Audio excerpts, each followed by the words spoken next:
का नया अध्यक्ष।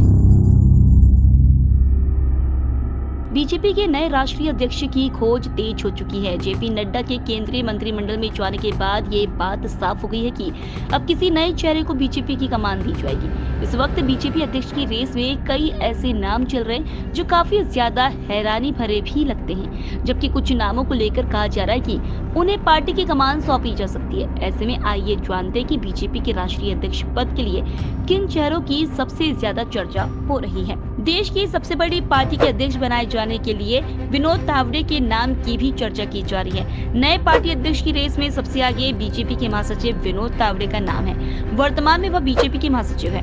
महाराष्ट्र सरकार में मंत्री रह चुके तावड़े को बीएल संतोष के बाद सबसे ज्यादा प्रभावशाली महासचिव माना जाता है। बीजेपी ओबीसी मोर्चा चीफ के लक्ष्मण का नाम भी बीजेपी के अगले प्रमुख के तौर पर राजनीतिक गलियारों में लिया जा रहा है। लक्ष्मण तेलंगाना से आते हैं। ये वही राज्य है जहां बीजेपी आंध्र प्रदेश के बाद दक्षिण में सबसे ज्यादा ध्यान दे रही है। बीजेपी अध्यक्ष की रेस में सुनील बंसल का नाम भी शामिल है, जो वर्तमान में महासचिव है। साथ ही साथ वह पश्चिम बंगाल, तेलंगाना और उड़ीसा जैसे 3 राज्यों की इंचार्ज भी हैं। उत्तर प्रदेश के महासचिव के रूप में उनके कार्यकाल ने उन्हें यूपी की राजनीति में एक शक्ति केंद्र बना दिया।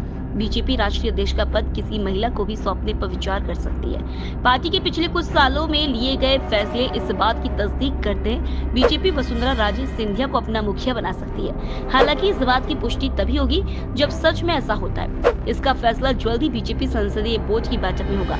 बोर्ड की बैठक पीएम के इटली से लौटने के बाद होगी।